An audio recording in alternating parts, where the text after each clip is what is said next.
Hey guys, welcome back to Fast Fix. In this video, we're going to show you how you can fix Roblox continue installation without flag settings. So first, uninstall and reinstall your Roblox.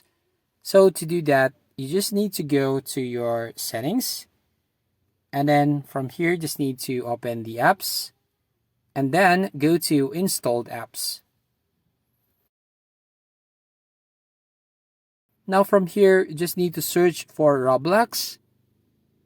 And then you're going to click on the three dots and then click on uninstall. Now once you've done uninstalling your Roblox, open your Roblox on your browser. And then here select any game.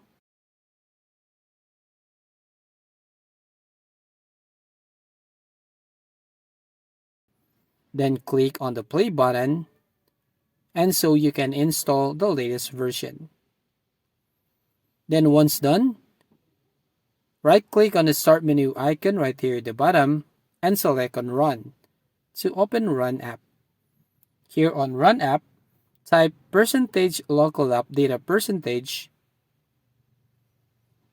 and then click OK. Then find Roblox folder. Then here click on the versions folder and then select the latest version folder and then open it. Now, as you can see the Roblox Play launcher, just right click on it and then click on run as an admin. Then it should be fixed the problem. And that's it. That's how you basically fix Roblox continue installation without flag settings. So if you find this video helpful, please consider to like and subscribe to this channel. And don't forget to hit the notification bell to notify you on the next video.